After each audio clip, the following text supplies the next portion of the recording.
the map was started and completed in the early AM. In both scenarios, look where General Sickles' position is indicated to be based on Meade's own authorization of the Payne map. Look down the far lower left-hand corner of the map, and you can see Third Corps. Now, whereabouts is Third Corps in relation to the terrain here on the far left of the Union line? In front of these hills. He's actually out in the wheat field. Now, here's the point. Yeah, we're gonna get the tape. Sickles was never back here on the grid. Yeah, as soon as he gets out. So when we talk about the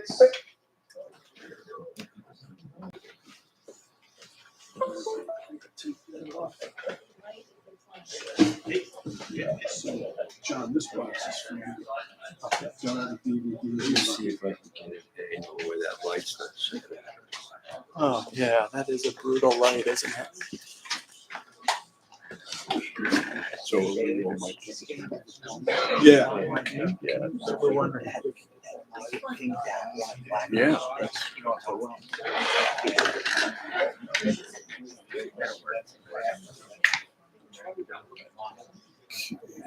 So you're all set. Actually is working. Oh, good.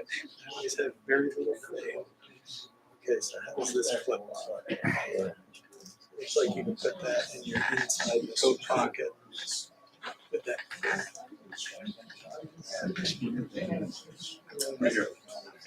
Oh, I see that. One, two, or you could just let the whole thing chance. It's got to be able to reach the button. Oh, yeah. So you want to clip it. Yeah, you don't want to have a hot mic, go to the bathroom and say something. Thank you.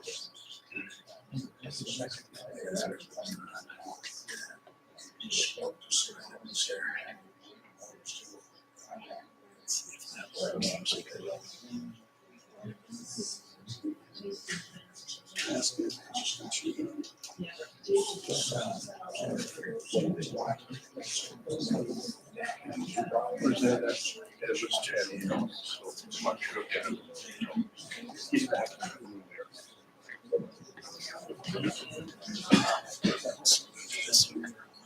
Where's he?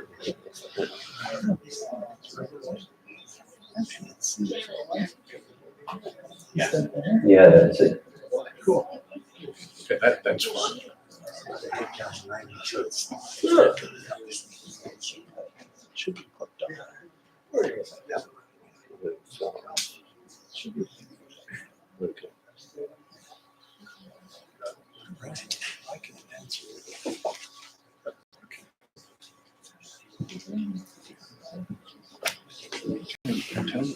That was fine. We'll get started in a couple of minutes. Just want to make sure the miking is actually working. Yeah, I'm gonna try to turn this off. Yeah, there was a You lot. won't be able to see him. Oh, You will darn it, not see. be able to see him. You won't see him. Okay, okay. That's what I was just going to tell him. Like, don't turn them off, if possible. Or if there's some above here, maybe instead of that one. Okay. I'll be doing talk first. Sure. That's okay where it's at. That's okay. Oh, What about these? It's amazing. I read everything now. I'm wearing my glasses. I guess I'm supposed to wear them all the time, huh? You should.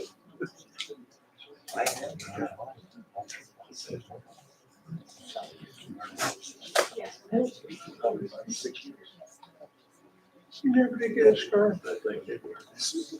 It should be. Yeah, this should be on. Mike, Trying to get that working. is this one? Yeah. Is that work? Wow. Amazing. Wait.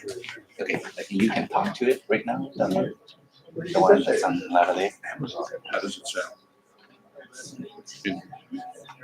I got new hands. This is working fine. Been all over town. If this don't work, I don't know.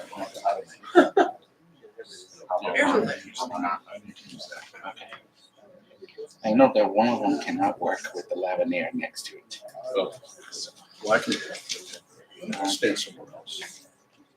Yeah, maybe Mark would sit down. Okay.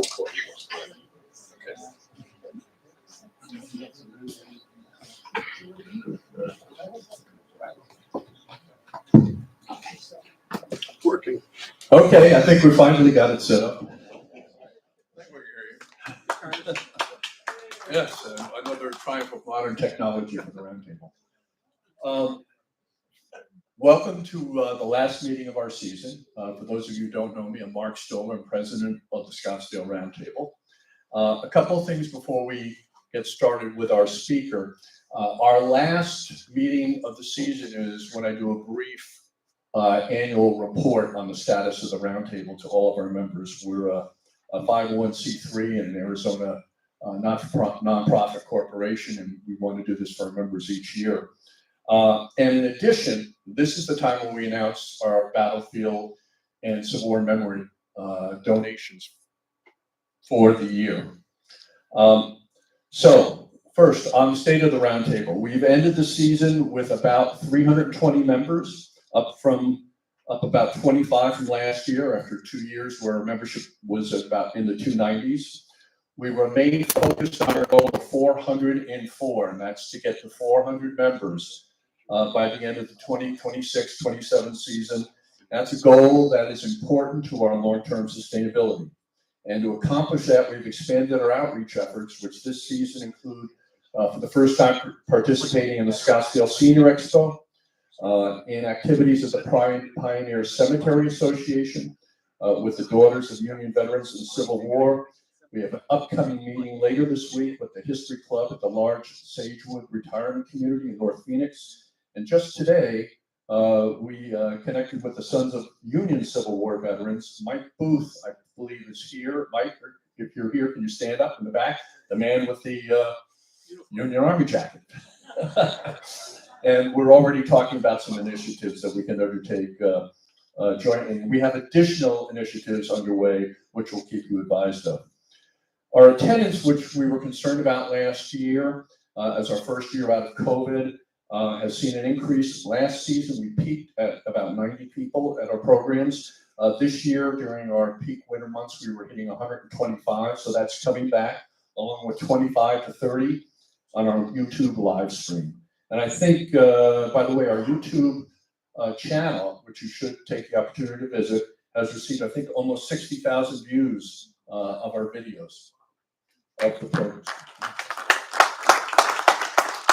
And part of that increase in the attendance is due to the fact that this year we've been able to start at 6 p.m., so our thanks to the library for that. We've also seen an increase in participation in our monthly history discussion group, also due in part to a later starting time.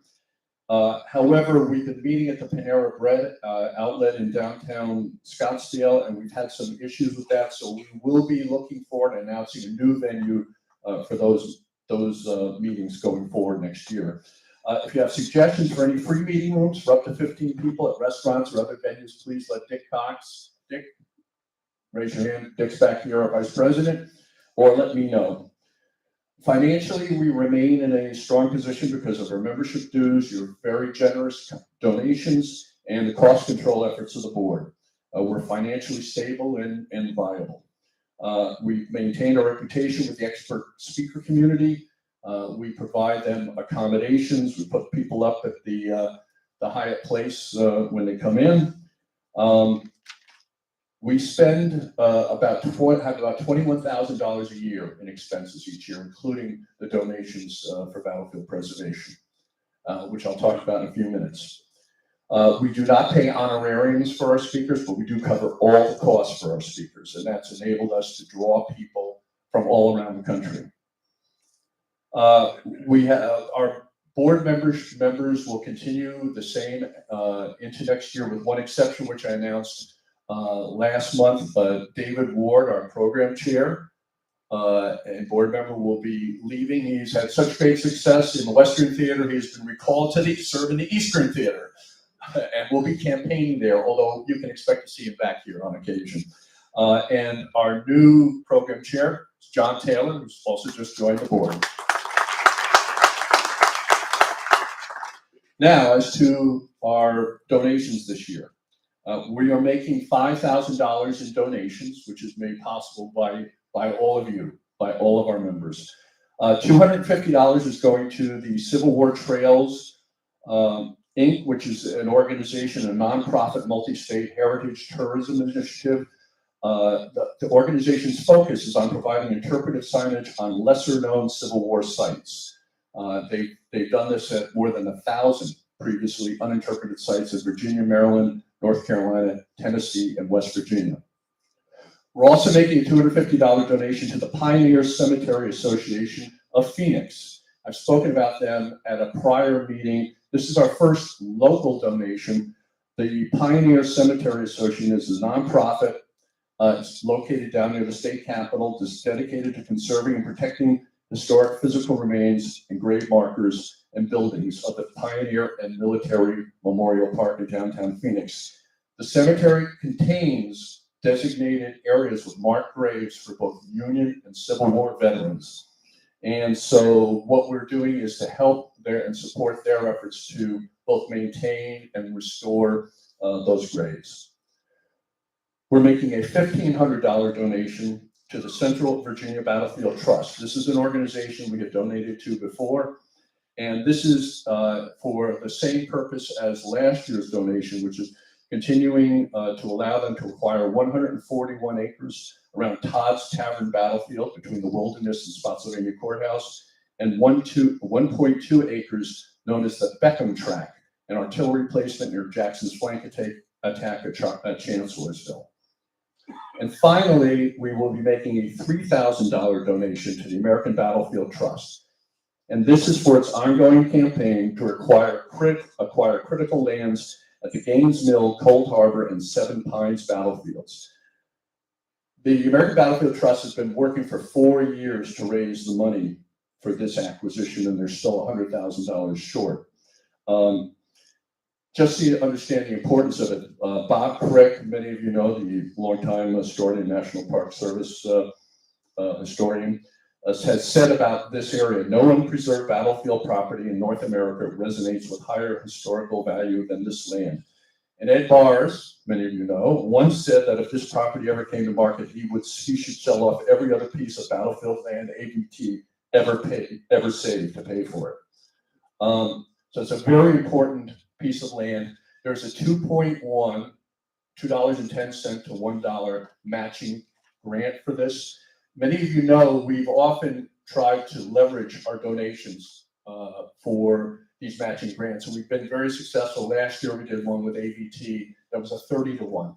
But we felt this particular parcel was so important that we wanted to be part of the effort to make sure it was preserved.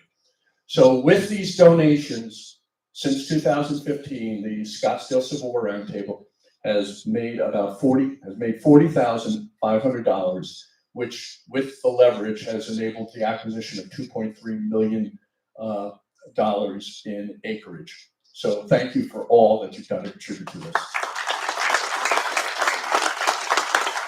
And with that, I'm going to turn it over to John Taylor to introduce our speaker.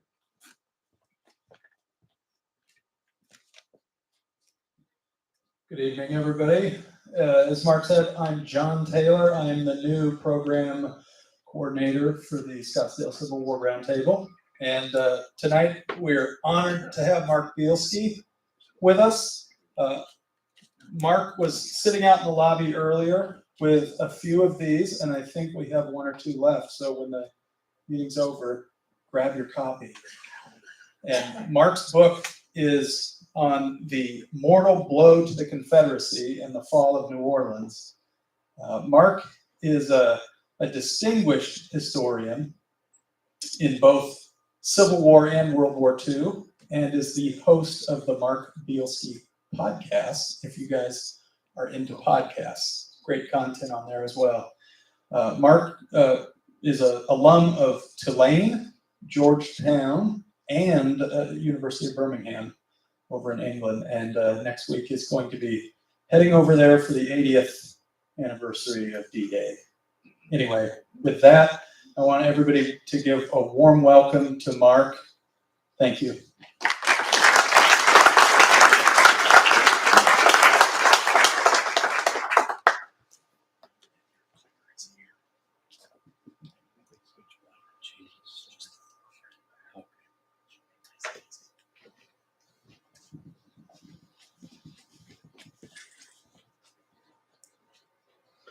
Well, good evening. I want to thank the Scottsdale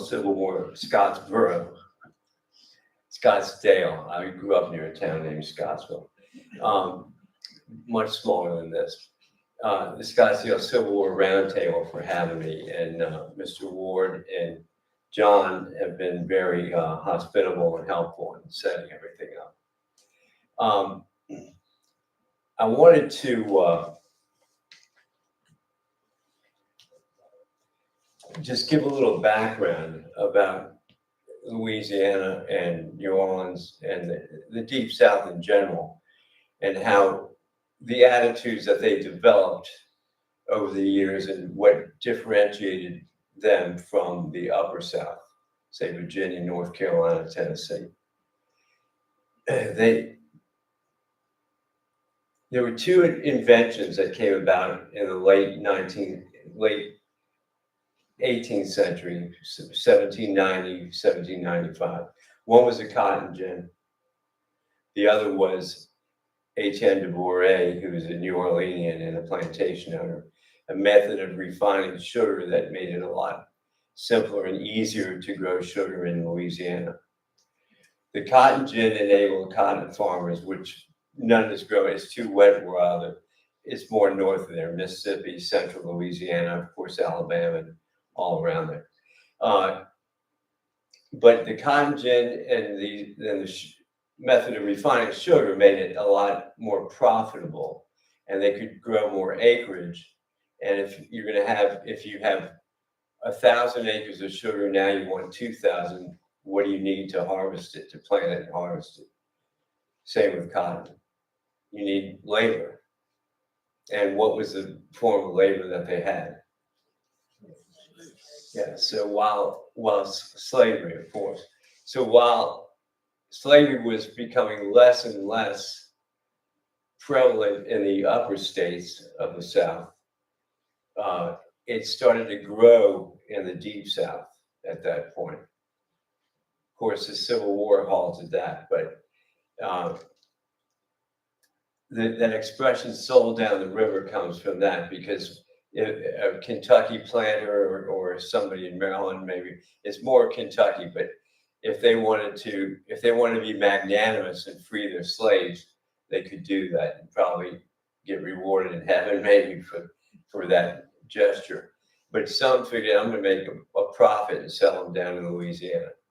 So slavery was, international trade in slaves was outlawed in this country by that time. But the largest slave market, it's in my book, in the country, or the whole country forever, was in New Orleans. There's a plaque in just outside the French Quarter, on the edge of the French Quarter, that explains that.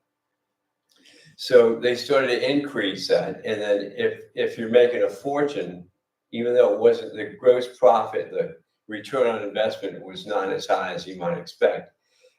For cotton, it may have been 9%, let's say.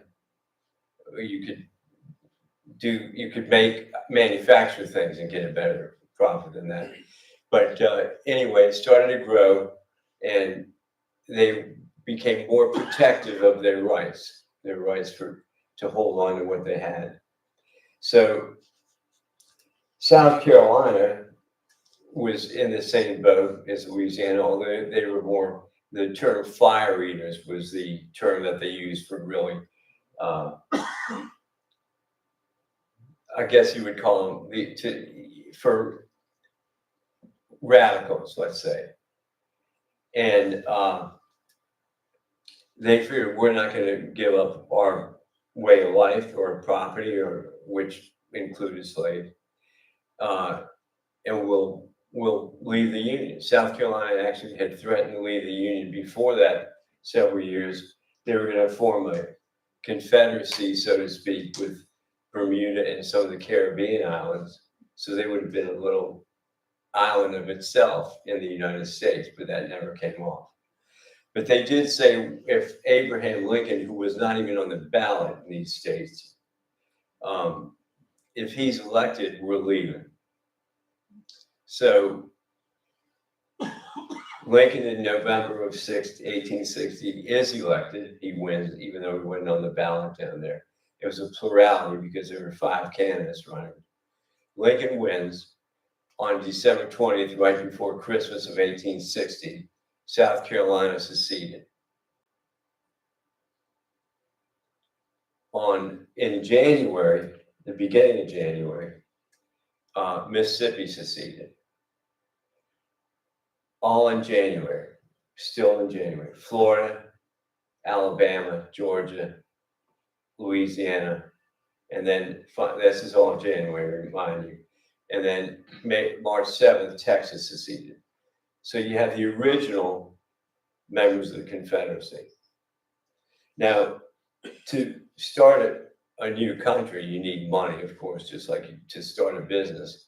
And the 3 banks that financed the start of the Confederacy were all in New Orleans on one street corner. They're not banks anymore, they're different businesses, but they're in the French Quarter. They financed it. And you got to keep in mind that New Orleans was, at that time, the largest exporting port in the world. Not the country, the world, exporting.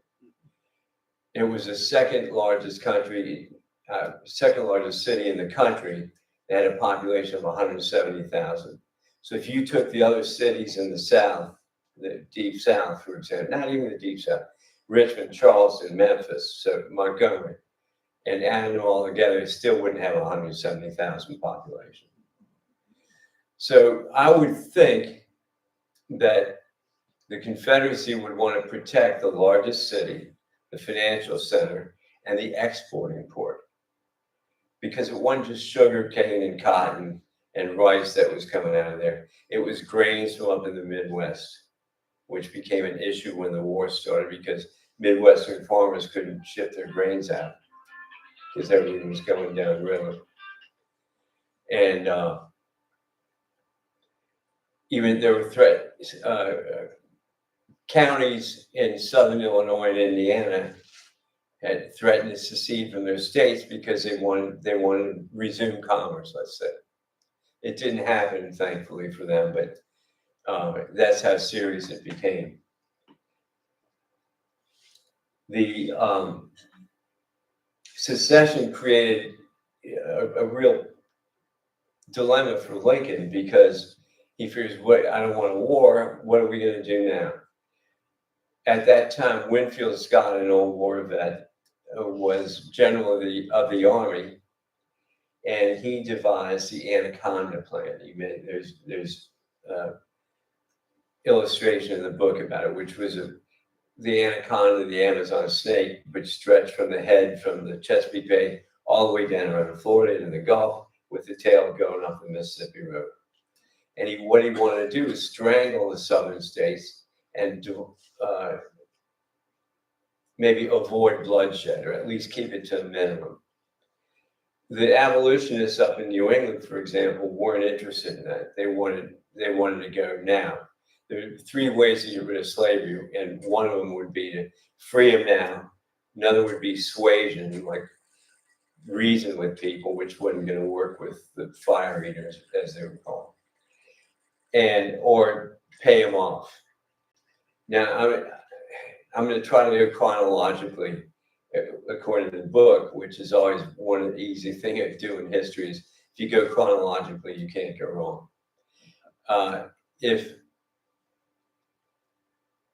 If they wanted to persuade that wasn't going to work, if they wanted to buy slave owners off, I don't know if the federal government had enough money. In fact, Lincoln at one time when the war was going on, Kentucky still had slaves. He got together with a bunch of Kentucky planters. Remember, Lincoln originally was from Kentucky. And he said, you know, I can buy all your slaves for what it cost me to run this war for 90 days. What do you reckon their answer was? No, we're not interested. They didn't want to give up their way of life. And plus, they weren't affected by the Emancipation Proclamation.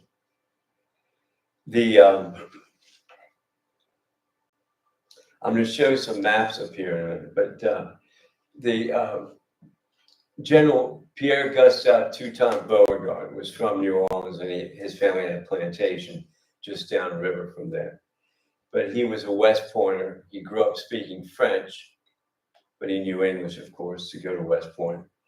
And he was in charge at Fort Sumter, which the first Confederate action, and Fort Sumter, basically Anderson at Fort Sumter surrendered. So he was acclaimed for that. Then he was in charge at First Manassas, or Bull Run, as some people call it. And he became a hero for that. And the Louisiana boys that went up there acquitted themselves well. So he was a hero. Now, after First Manassas, he had some time on his hands, so he came back to New Orleans, and he figured he could be unofficial advisor to the city. And he said, there's a few things you need to do. Shore up the outer defenses, shore up the inner defenses. And then he went down the river to the forts, Fort Jackson, Fort St. Philip. And he looked at what was going on there. And if anybody's been in the military, you know you want to clear a field of fire. So Beauregard's looking out of the Mississippi River, where he and some of the other strategic or the tactical minds were thinking, that's where the Federals are going to come up. Now, in the War of 1812, which I think a lot of the Confederate leadership was still thinking, their thing is going to come from downriver, because the British didn't come upriver. Why would that be? Because they were under sail. They would have to tack back and forth if they had wind against the current, a 5-knot current. It would take them forever to get up from the mouth of the river to New Orleans. That's War of 1812. By 1861, the steam power, a lot of the boats were converted to steam power, so they could go up against the current. So if a boat could do 8 knots on regular waters, it could do at least 3 upriver. Now, they still had the dilemma of getting by their forts.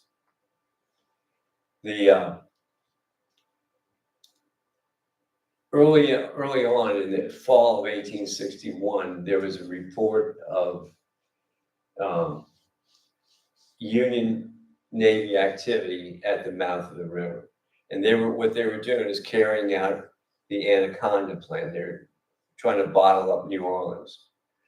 And there was an Admiral, George Hollins, who grew up sailing the Chesapeake Bay, and he's a 40-year naval veteran. He decided he's going to do something to break that up.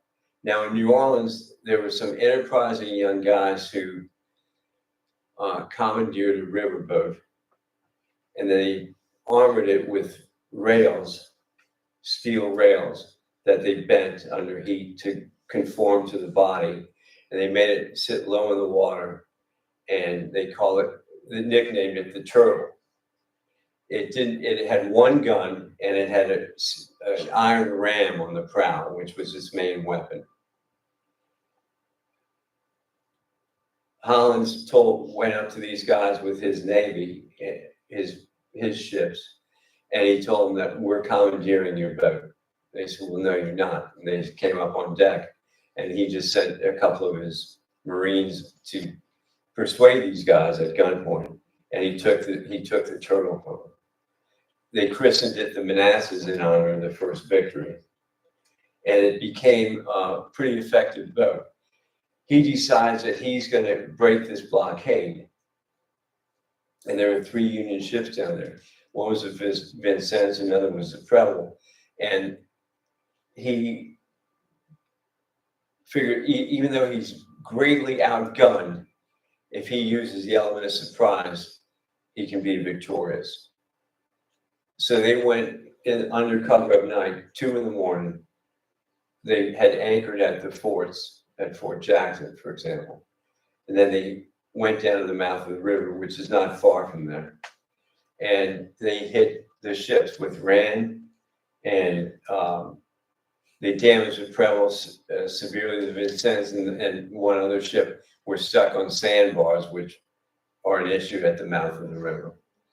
And the ram actually knocked a hole in the Preble, and Hollins thought it was sunk. His adversary, the Commander Pope from the Union Navy, had really made a mess of things. He had his men send a signal out, and the Vincennes thought that meant to abandon ship. So they threw all their armaments, anything of weight, overboard to get off the sandbar. He sends the Preble up. It limped up to Ship Island and for repairs, and then he took off back out in the Gulf and left. And the Navy thought it was a complete disgrace. David Dixon Porter, who figures prominently in the siege of New Orleans, said it was like the most disastrous event in American naval history. And it became known as Pope's Run after the naval commandant. They went from there to trying to reinforce New Orleans still, but they had their military governor at that time was a David E. Twiggs, who was a Georgian who was born in 1790. So that means by this time he's 71 years old. He didn't have the energy to really govern that large an area, nor was he able physically, because he was in relatively ill health. The city even wrote a letter to Jefferson Davis that we need an able commander. Now, there's 2 people vying. Well, one person was really vying for it, and his wife was even more adamant about him getting command, and that's Braxton Bragg. He was a general at Pensacola, and his wife was lobbying the Confederate Congress quite severely, strenuously, and tirelessly for her husband to get the job. He was originally from North Carolina, but his wife was from Louisiana, and he had moved to Louisiana and became a sugar planter in South Louisiana. So he had ties there, and he really wanted to get the New Orleans command. It may have been good for him that he didn't, but he had other issues that were going to come up in the war. The job goes to a General Mansfield Lovell, who was born in Washington, D.C., West Point graduate class of 42. And he was working in New York with Gustavus Smith, a classmate of his. They were working as engineers in New York City. The war breaks out. Their sentiments are with the South. So they, after a short time, they go south and join the Confederate forces. They immediately made Mansfield Lovell a major general. And Jeff Davis decided that he's an engineer, he's a perfect guy to send down to New Orleans and the forts in that whole area, and he'll shore things up and get things rolling. They did send him down there, and he got down there, and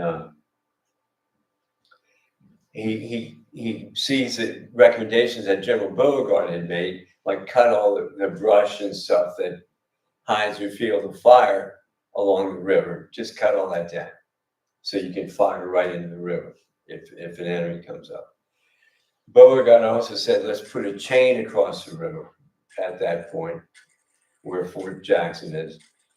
And we can open it for friendly ships, close it if the enemy's coming.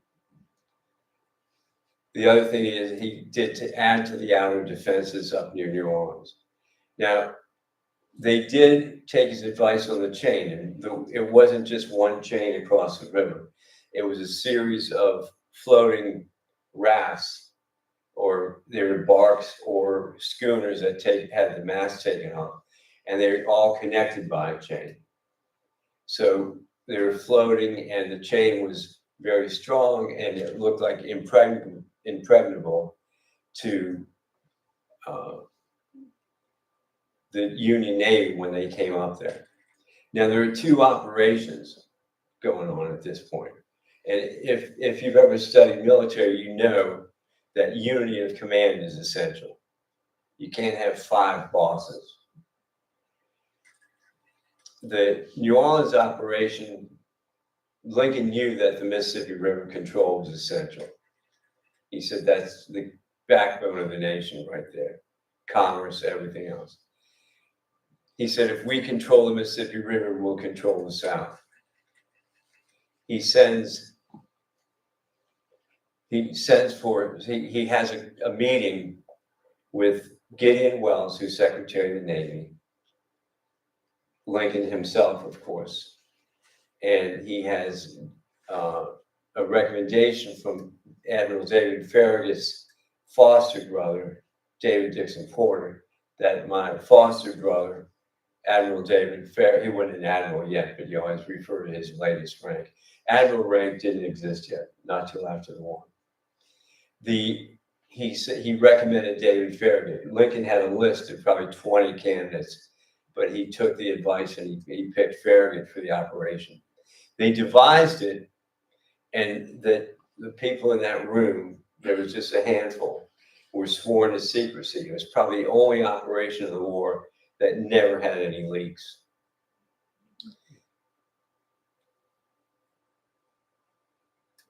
Now, Lincoln said that we're going to give you troops. General George B. McClellan was head of the army at that point. And it's kind of surprising that he promised 15,000, then later gave 20,000 troops to that operation. That's infantry, officers and men. Because McClellan was, as you probably read, was always looking for more troops because he was hopelessly outnumbered by Confederates wherever he went. He was told by his Pinkerton spies that there are 200,000 Confederates waiting for you. There were never 200,000 Confederate soldiers any place on the battlefield in that war. So, but McClellan bought it. So I was surprised that he promised these men to this operation.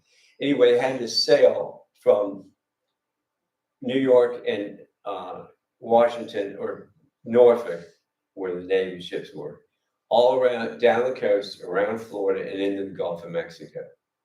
Now, one of the drawbacks that the Confederates had is Mansfield Lovell didn't have any intelligence out in the Gulf.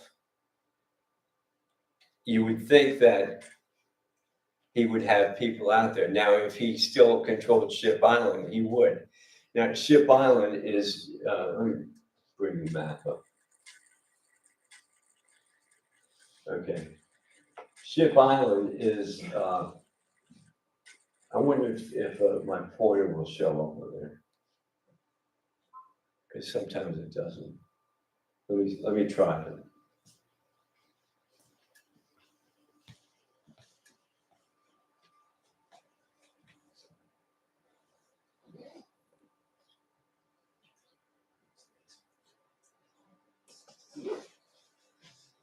That'd be more effective than me.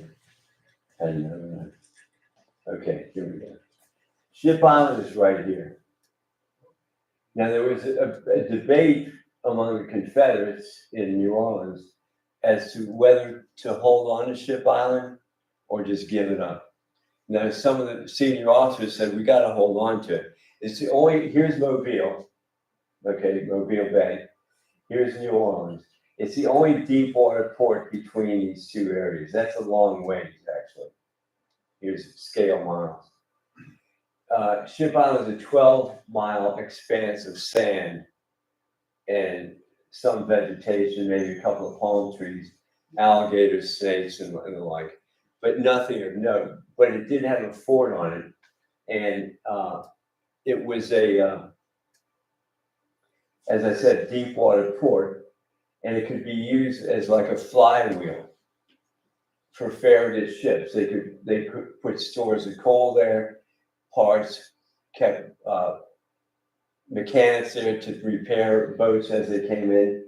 And I have a historian colleague of mine who he's a Gulf Coast guy, but he thinks that Ship On was the most important piece of land in the war. I'm not sure about that, but it was important in this case. They began to use it immediately for fortifications. They took over Fort Massachusetts, which was almost finished at that point. The soldiers who had been there were taken away under orders, and Farragut takes it over. So he's got a deep water port now, not far from New Orleans, and he can use that as a hub for his ships. As I said, the Preble, which was ran by the Manassas in the battle down here, limped up there to get repaired. Even though Holland thought he had sunk it completely. Holland declared complete victory, which it was, but he didn't sink the Preble completely. They began to use that. In fact, you had a guest here to talk about Benjamin Butler not too long ago. He's a real hero in New Orleans. They wanted the powers that be in Washington wanted to get rid of Butler. Everywhere he went, he irritated people. He was first in the Virginia Peninsula. He was the first political general appointed by Lincoln, and he had seniority over almost all the other generals, the West Pointers included. But he is on the Virginia Peninsula, which I don't have the map here. And he decides he's going to take Richmond on his own. Now, he was not he was a good politician, successful lawyer, but he had no military experience. But he does have 3,000 men, and he decides he's going to march up to Richmond and take the city on his own, become the hero, and probably get elected president. He gets soundly defeated at Bethel Church on the Virginia, not far from Newport News, Virginia. And he has to turn around and go back. He irritates the people there. He irritated the people in North Carolina when he was there. He did come up with one good idea because they didn't know what to do with escaped slaves. And he termed them contraband of war, which is what they held until the emancipation. And in Washington, they thought that was a great idea because they didn't know what to call them. They call them escaped slaves. You remember the Dred Scott decision? They would have to return them to their masters if found. But if they're contraband of war, the army can hold on to it. So Farragut decides he's going to go through the headed passes up the Mississippi River and to New Orleans. Now, the forts are certainly an obstacle, and I'll see what how many guns we have there.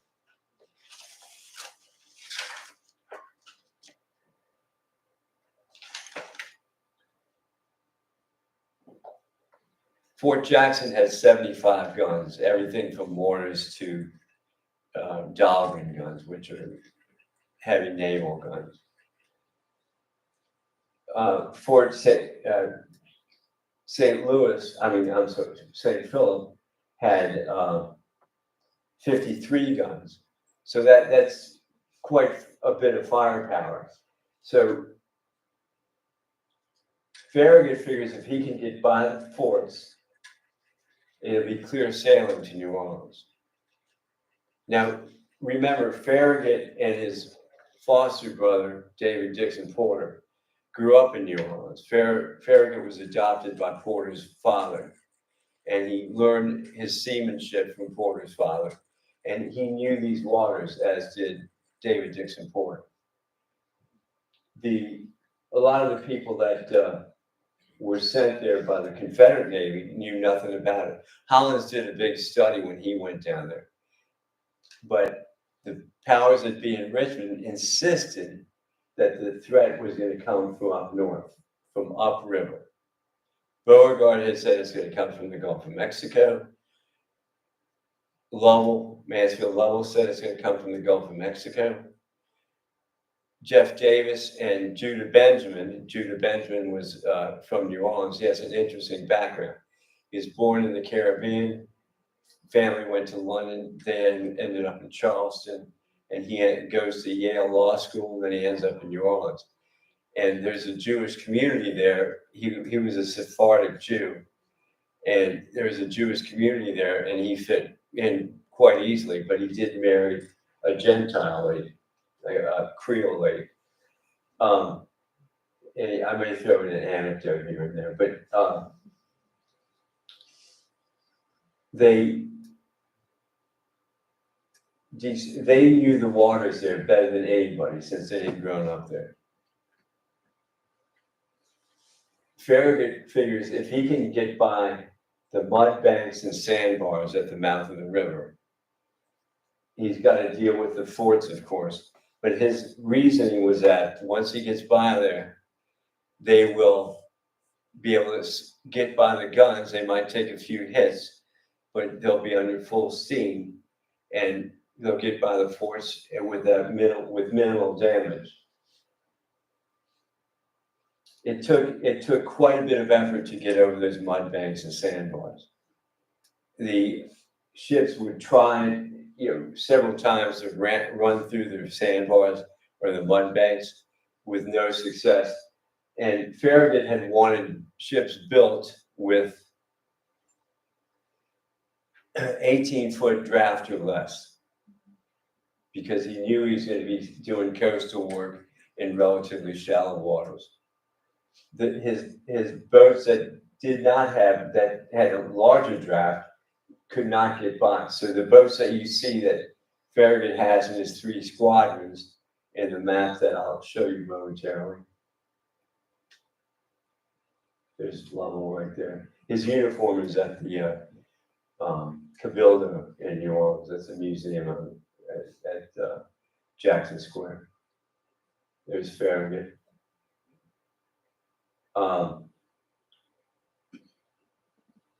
If he could get by the mud banks, he'll be home free.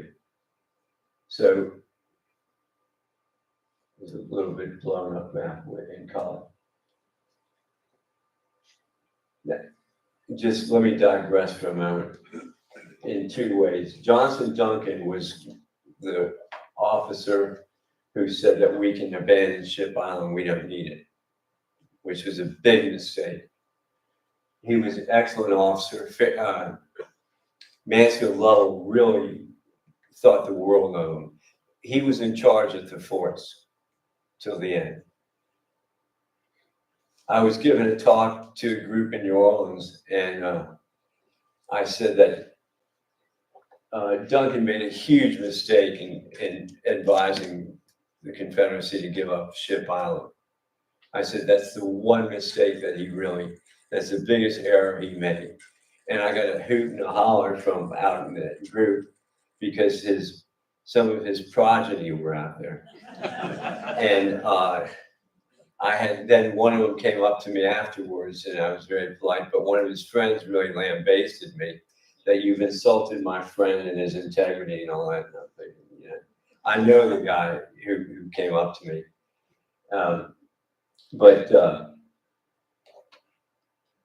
Anyway, that was Duncan's big mistake. Other than that, he performed admirably in commanding the forts.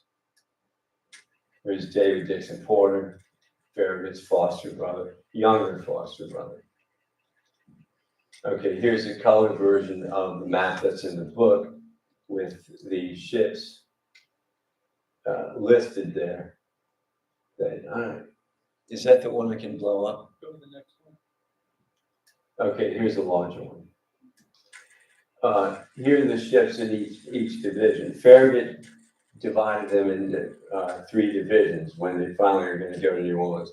In the meantime, his foster brother Porter was commanding the mortar boats, and they were just south of the forts, and he was shelling, especially Fort Jackson, shelling it constantly with mortar fire. And a mortar can go 4,200 yards. I can check my notes to make sure. 4,200 yards in 24 seconds. 4,000 yards in 24 seconds, or 4,500 yards in 26 seconds.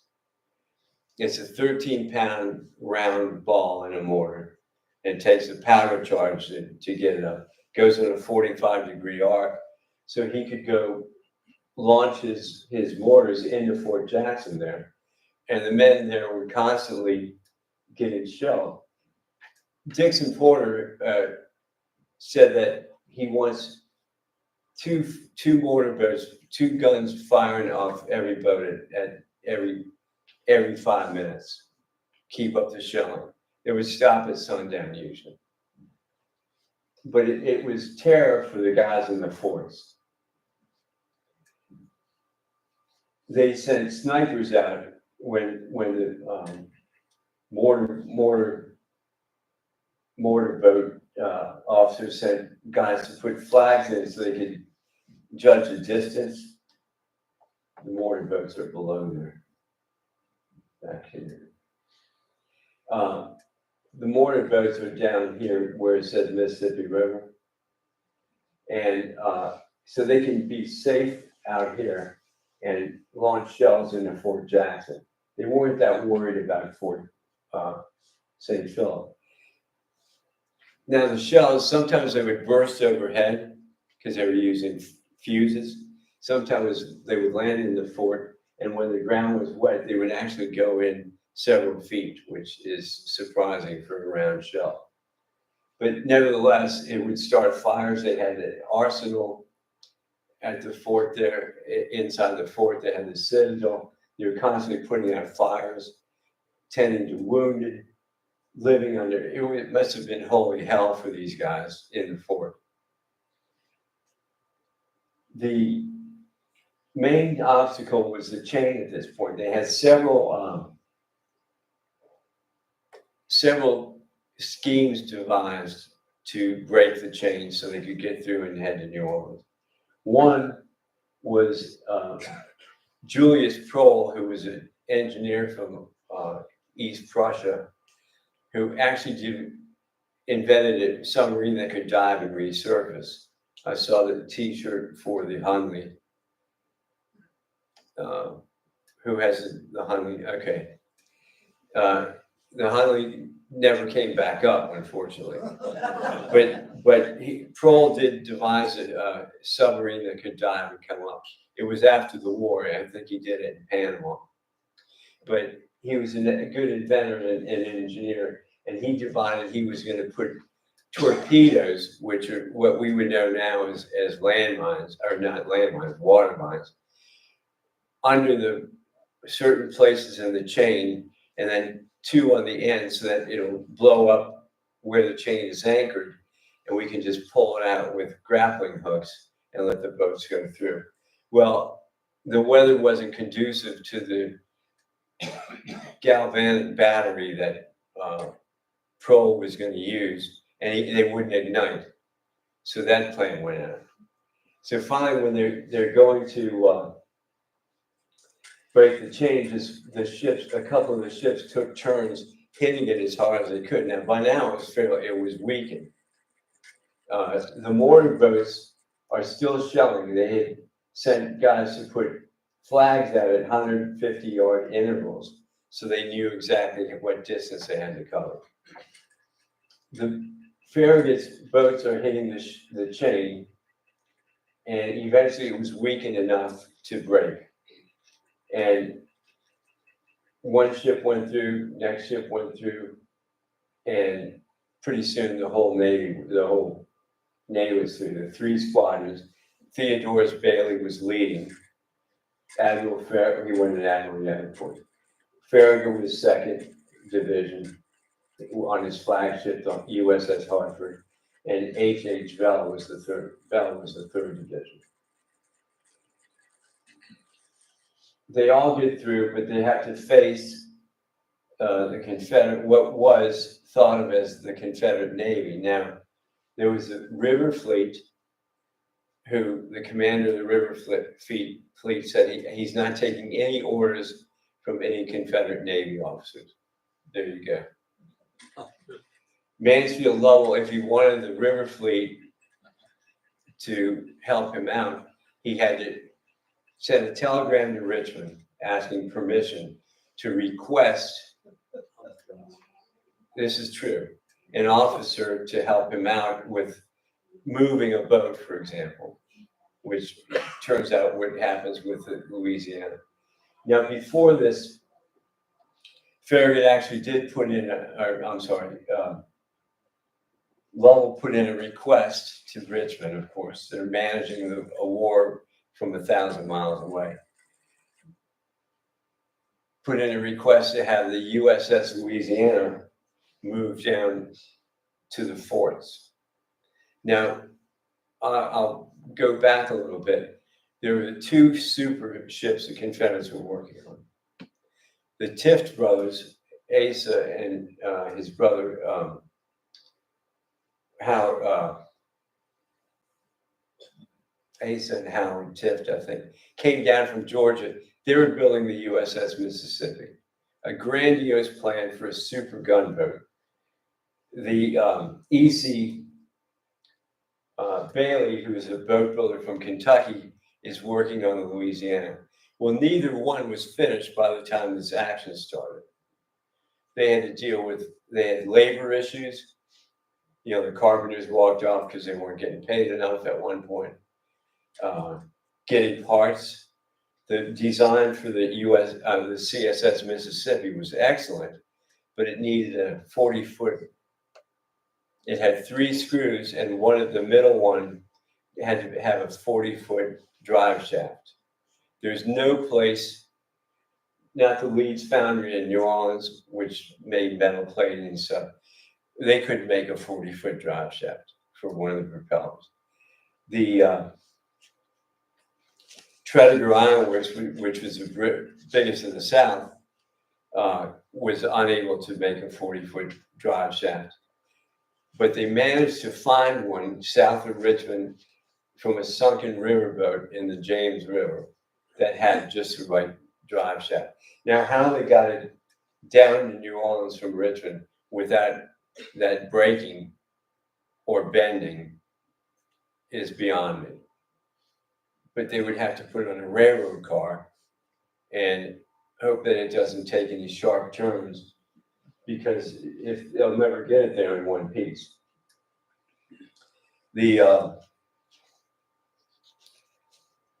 I'm going to get to more of the battle momentarily, but it didn't matter whether they got 10 of those shafts down there. They never finished in Mississippi in time.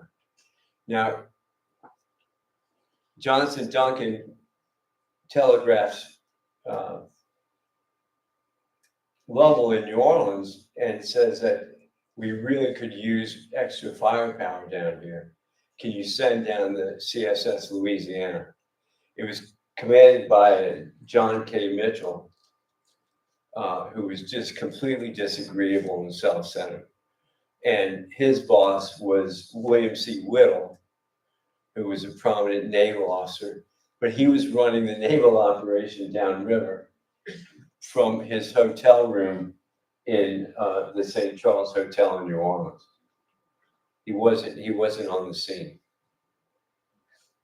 So here you go more with the unity of command.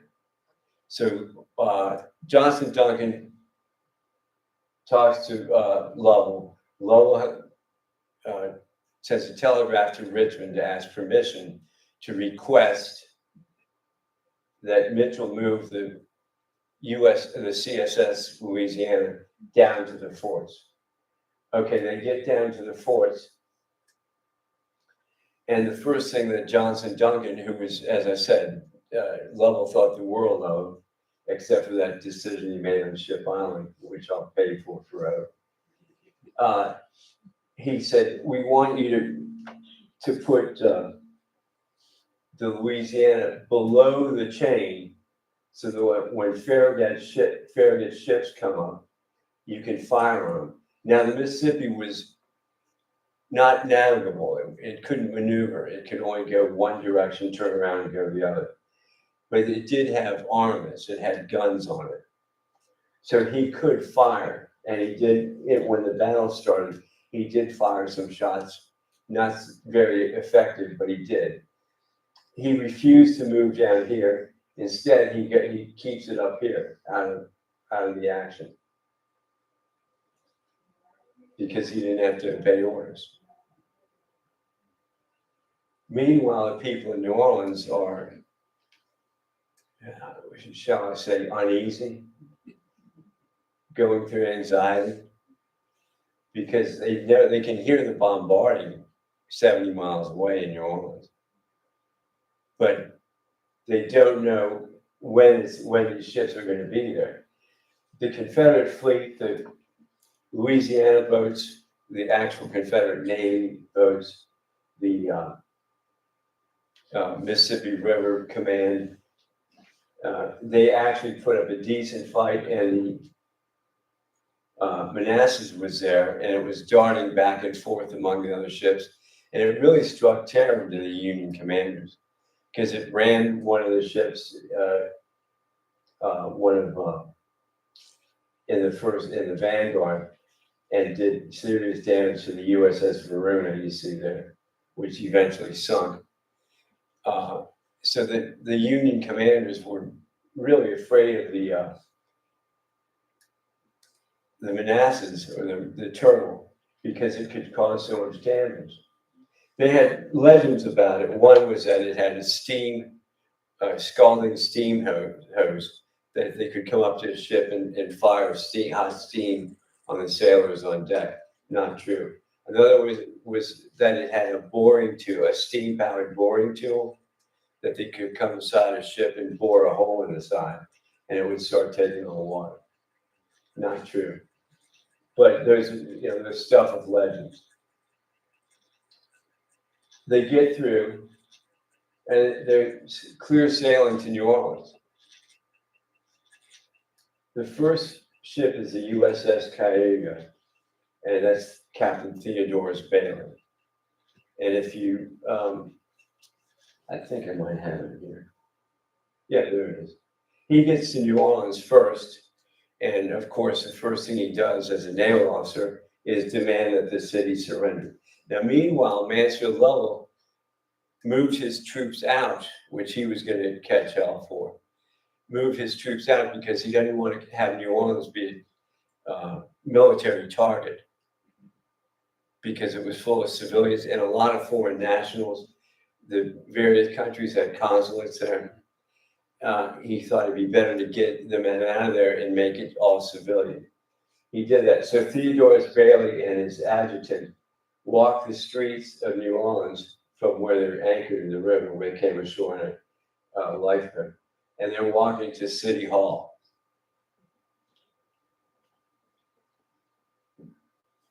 I thought it was fairly courageous. Because the crowd was hassling them and pulling guns, and you see they had sticks and such. But they're going to City Hall to actually talk to the mayor and demand surrender. In the meantime, Farragut does arrive, and he sends Marines ashore to put the stars and stripes. He said, put it above the U.S. Mint and put one above the post office, and another one above the customs house. Well, the one above the U.S. Mint is up on the roof. This is the stars and stripes. And a local gambler named William Mumford climbed up there and tore it down and threw it to the crowd, which they began to desecrate immediately. And it was in tatters by the time they dragged it to City Hall. When they got there, they threw it through an open window where the negotiations were going on. So this is April 28th, I'm sorry. And they finally negotiate, and the New Orleans, the mayor and the city council do something that New Orleans politicians are excellent at today. Just talking something to death. So they were able to delay Farragut from taking any action against the city. And Farragut finally became impatient. Now remember, he grew up here. Became impatient, and he said that he gave him an ultimatum that if you don't surrender by the 30th, I'm going to open fire on the city. Well, that would mean a lot of women and children would be injured, and finally they did a formal surrender. The mayor said, he reluctantly said, look, if you want to take our flag down, and they had the Louisiana state flag up there actually. If you want to take our flag down and put your flag up, go ahead. And he went out on the portico and he addressed the crowd, and they cheered him wildly for at least standing up to Farragut. So that was it. New Orleans fell. Now on May 1st, Benjamin Butler became the commander, military commander of New Orleans in South Louisiana. And his reign of terror, as they refer to it now, and then began. It was more of a grifting mission by him and his brother. His brother gave himself the title of Colonel Butler, and he had no military background whatsoever. But Butler had his brother handle all the business affairs. They controlled the baking business with French bread, for example. They controlled the liquor business. They controlled distribution of all kinds of products through the French market. They made millions. Also, the other tradition was that the senior officers would commandeer houses in the Garden District in New Orleans. They would say, well, I'll take that house there. You know, Butler said, I'll take that huge house there on the corner. And after the war, I have it. One of the things I'm really proud of is one of the appendices about Mrs. Gladys Leverton, which I'll get to momentarily. If one of the officers went to another officer's house, said, I really like that Schiffer robe right there. I want to have it at my place. They didn't know how long they'd be there.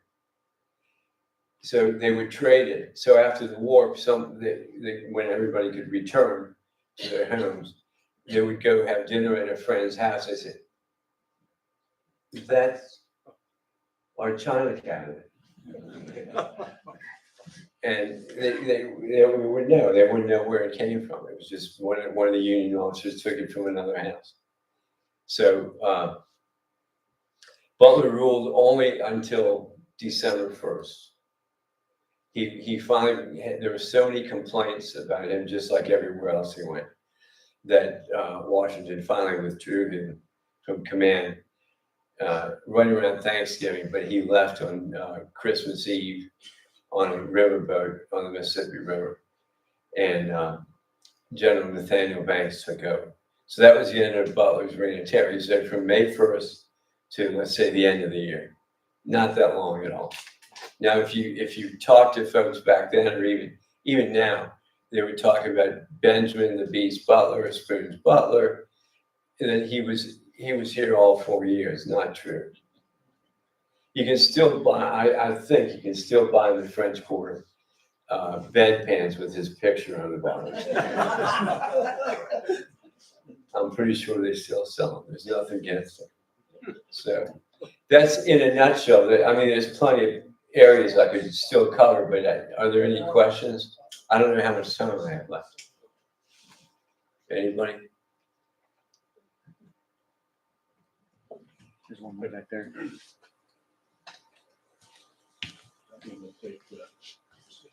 Questions up here? Thanks, Mark.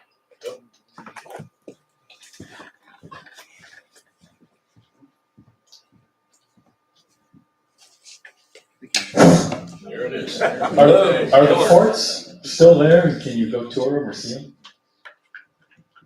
The forts that you described? Oh, yeah, you can go to Fort Jackson, and you have to get permission. There's a museum just upriver from Fort Jackson, maybe a quarter of a mile, that covers quite a bit, but they had a change of the guard politically. So the curator of Fort Jackson and the museum, they gave him the hook and they put one of their boys in there. So you'd have to ask permission through the parish, through Plaquemines Parish, and you could probably get an opportunity to visit. Fort St. Philip, you can only reach by water, or you could parachute it. But Fort St. Philip, plus it's on private property, it's so overgrown you wouldn't even want to go there. Here's downtown points of interest.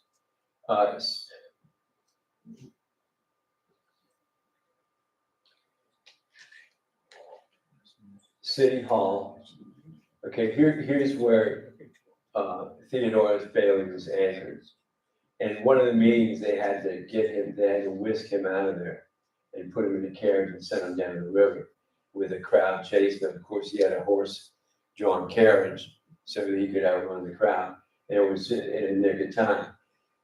But here is City Hall back in 1862. It's still there. It's Gallier Hall. It's more of a ceremonial place. The real City Hall is just an expressionless building in downtown.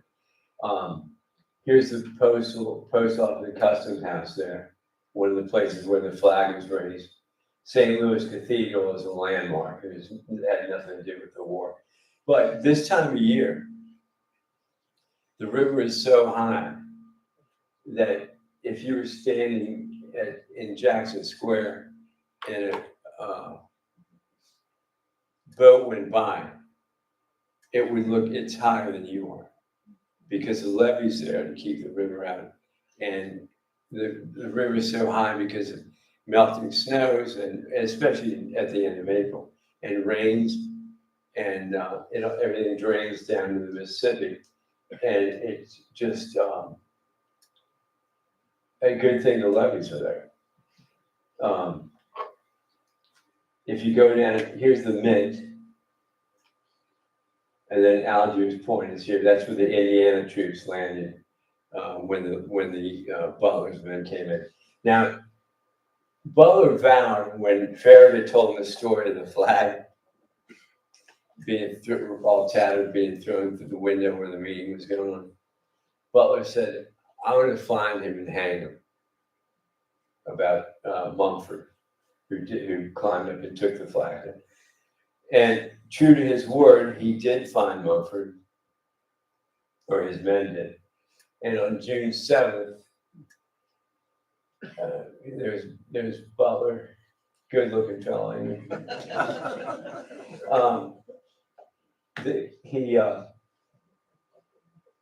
He took Mumford up to the scaffold where he had him brought up. And nobody thought he was going to follow through. You thought at the last minute Butler would have pardoned him.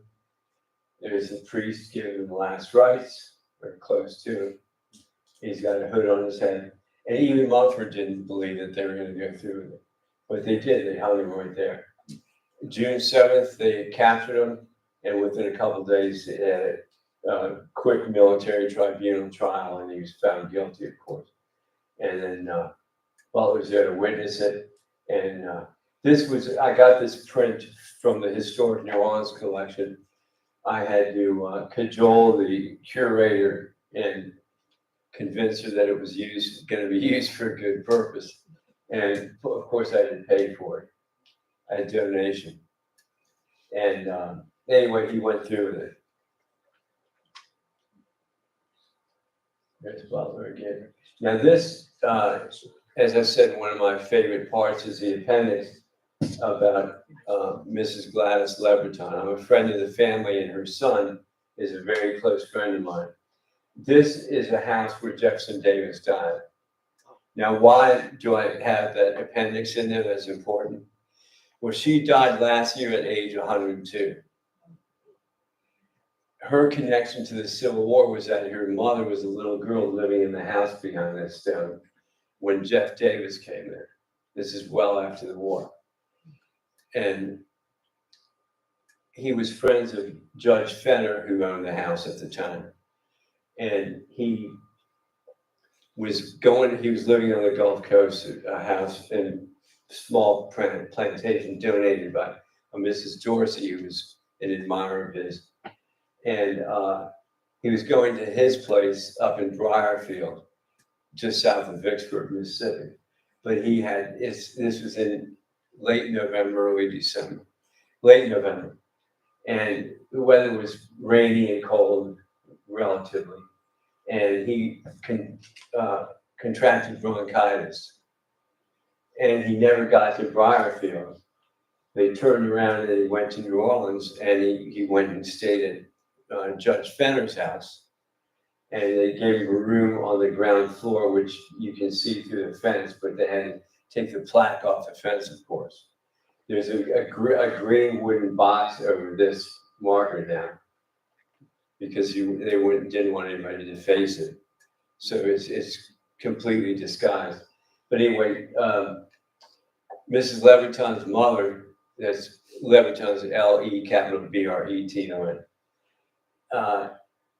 As a little girl, they said, "Don't bother Mr. Davis," because he's basically in a sick bed. He developed pneumonia, which is back then could have been a death penalty. They didn't want to send him to a hospital because that was one of the worst places you could send somebody back then. So they kept him at the house, and the doctors would come take care of him. They had local nuns who worked as nurses, so he was in good hands. He made a recovery at the last minute, as so often happens, and then on December 6th, he died. So he died right there at this house on First Street in Camp in New Orleans. But that's the tie.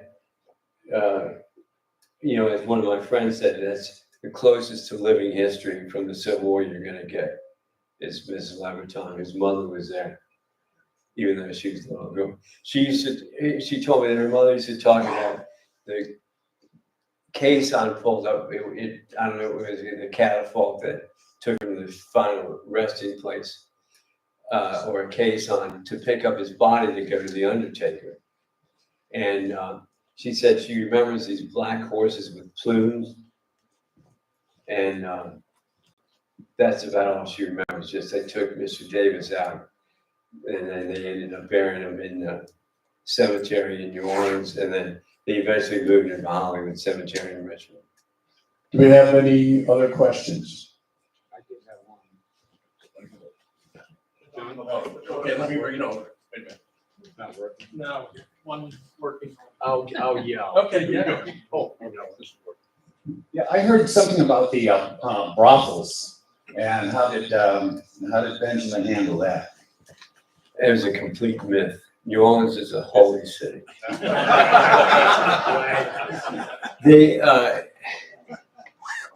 don't think Butler interfered much with that.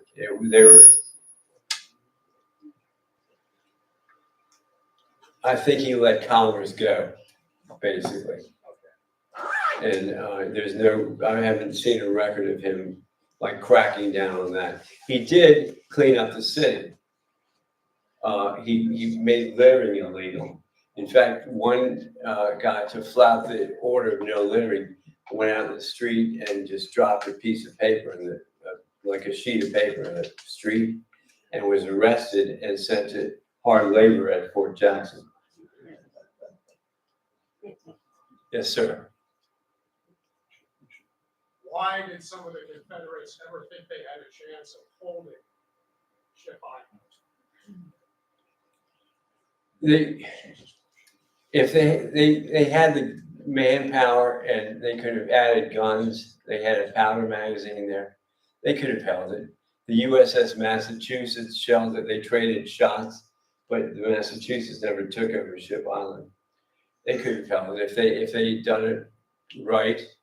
If Mansfield Lowell didn't have to send a telegraph to Richmond and ask permission to have his men go back to Ship Island and, send munitions. There was one point where Mansfield Lowell asked for ammunition and guns and other armaments. And Judah Benjamin said it's a good idea. We should have never taken so much away from it. And they couldn't send them by water because the Union ships were in the Gulf. They were going to send them by land. So they had to go through Florida, through Pensacola. The governor of Florida, Milton, commandeered all the armaments for his state. And when it was brought up that, you can't do that, he claimed states' rights.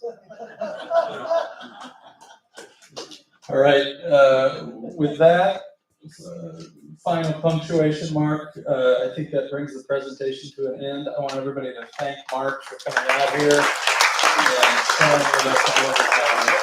We appreciate it, Mark.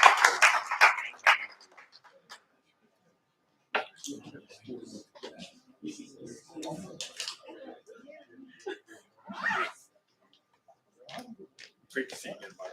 Good to see you. In New Orleans. Oh, yeah.